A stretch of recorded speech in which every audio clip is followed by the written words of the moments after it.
कोई भी हीटर लेते समय उनसे होने वाली कुछ समस्याएं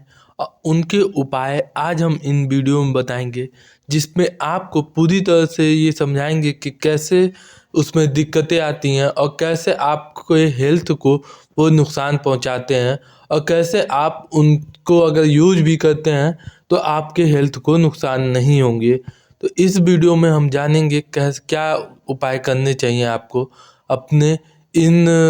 से बचने के लिए और क्या क्या दिक्कतें आती हैं, जिसको आप भी समझेंगे क्योंकि लिए मैं उसको बहुत ही आसान भाषा में समझाऊंगा।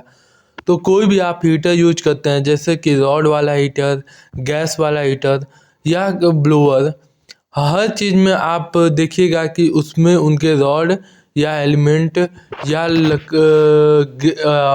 गैस जलती हैं। तो अगर आप इसको किसी पैक रूम में जलाते हैं तो आप समझ सकते हैं कि कोई भी चीज़ अगर जलती है तो नॉर्मल साइंस में है कि कोई भी चीज़ जलती है तो उसमें कार्बन डाइऑक्साइड की मात्रा अरे ऑक्सीजन चाहिए कोई भी चीज़ जलने के लिए। तो अगर आप अपने रूम में जो कि ठंड के सीज़न में लोग पूरी तरह से पैक रूम में हीटर या किसी भी ऐसे ब्लोअर या हीटर का इस्तेमाल एक पैक रूम में करता है, तो हम क्या करते हैं कि जब हम उसमें जलाते हैं तो उसको उसमें ऑक्सीजन की ज़रूरत पड़ती है, जो कि आपके रूम में पैक होने के कारण एक लिमिटेड ऑक्सीजन रह जाता है और बाहर से जो कि हवा को रोका तो नहीं जा सकता, पर स्पीड काफ़ी कम हो जाती है। क्योंकि अगर मान लिया कि आपका दरवाज़ा खुला है तो एक प्रॉपर वे में हवा आएगी, वही आपका चारों ओर से बंद कर दीजिए तो ठंडी हवा के साथ साथ ऑक्सीजन भी नहीं आएगी। तो ये दिक्कतें आने लगती हैं कि ऑक्सीजन नहीं आएगी तो फिर उसमें क्या प्रॉब्लम होती है कि ये ऑक्सीजन नहीं आती है और आपके रूम में हीटर या ब्लोअर या गैस हीटर ये जलते हैं तो आपके रूम में ऑक्सीजन का जो लेवल होता है वो गिरने लगता है और उसके साथ साथ कार्बन डाइऑक्साइड और कार्बन मोनोऑक्साइड का लेवल जो है बढ़ने लगता है।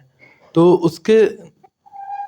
के लिए कार्बन मोनोऑक्साइड जो कि आपके लंग्स के लिए काफ़ी नुकसानदेह होता है, नुकसान करता है कार्बन मोनोऑक्साइड। और ये कार्बन डाइऑक्साइड जो कि आपके हार्ट को, इन चीज़ों से बचने के लिए आपको सिंपली कुछ उपाय छोटे छोटे करने पड़ेंगे जिससे आप अपने हेल्थ को सुरक्षित कर सकते हैं। तो क्या वो उपाय हैं? जब भी आप अपने रूम में हीटर या हुआ ब्लोअर हुआ या गैस वाला हीटर हुआ, इन चीज़ों को जलाते हैं तो आप जैसे ही जलाते हैं तो उसमें उसके सामने एक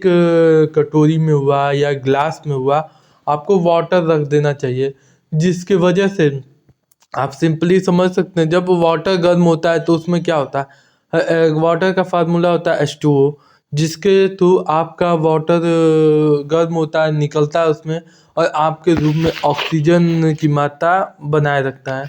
दूसरा क्या हुआ कि आपने सिंपली पढ़ा होगा कि गर्म हवा जो है ऊपर की ओर उठती है और ठंडी हवा नीचे की ओर आती है। तो जब भी आप अपने रूम में हीटर हुआ, ब्लोअर, इन सब चीज़ों का यूज करते हैं तो आप अपने रूम की जो है रोशनदान जो होता है, जो ऊपर की ओर देखिएगा एक खिड़की होता है, उसको नॉर्मल भाषा में रोशनदान कहा जाता है, जिससे रोशनी आती है। या आपके रूम में कोई वेंटिलेशन के लिए ऊपर की ओर फैन लगा हो, उस फैन को या वो रोशनदान को, उस जंगले को, छोटे से जंगले को आप हमेशा खोल दीजिए। जब भी आप हीटर का इस्तेमाल करें तो उसको खोल दीजिए, जिससे की वजह से आपके रूम में जो कि कार्बन डाइऑक्साइड हुआ, कार्बन मोनोऑक्साइड हुआ, वो आसानी से बाहर निकल जाएंगे। ठीक। और या आप अपने रूम में जब आप हीटर या हुआ आप इन अगर आप का हीटर थोड़ा बड़ा है या थोड़ा सा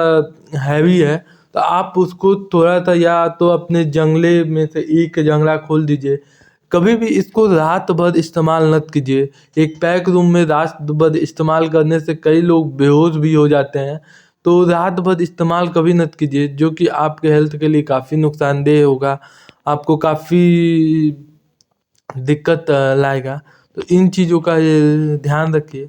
और दूसरी ओर आप अगर इनको इस्तेमाल अगर रात भर करिए तो आपके बिजली का बिल भी काफ़ी बढ़ेगा। तो इसलिए भी आप अपने घर में इन्हें रात भर इस्तेमाल मत कीजिए। तो ये कुछ रहे छोटे-छोटे उपाय जो कि हीटर यूज़ करते समय आप ध्यान रख सकते हैं, और उनसे उनसे होने वाले प्रॉब्लम को भी मैंने बताया, और उनसे होने वाले प्रॉब्लम को बताया, वो प्रॉब्लम कैसे होती है उसको भी सिंपल वे में आपको समझाया, और आपको उनके उपाय भी बताए। छोटे-छोटे उपाय हैं पर काफ़ी ज़रूरी उपाय हैं, जिनसे आपको कभी-कभी क्या होता है, क्योंकि हमारे शरीर में जो है जो लंग्स होते हैं वो ऑक्सीजन से ज़्यादा ना कार्बन मोनोऑक्साइड को, जिसे अगर मान लिया ऑक्सीजन और कार्बन मोनोऑक्साइड है तो सबसे पहले कार्बन मोनोऑक्साइड को लेंगे, तो इससे आपके हेल्थ में काफ़ी प्रॉब्लम आती है। तो इसलिए आप इन चीज़ों को ज़रूर इस्तेमाल कीजिए, और कभी भी हीटर को एकदम पास से यूज़ ना करें, थोड़ा सा दूरी रखिए, क्योंकि अगर आपका रूम गर्म हो जाएगा तो वैसे ही आपको गर्मी का महसूस होगा। तो ये सारा चीज़ रहा, और उसके बाद आप ठंड है भाई, तो ठंड का भी कुछ मज़ा लीजिए। तो ये सारी चीज़ें रहीं आपकी।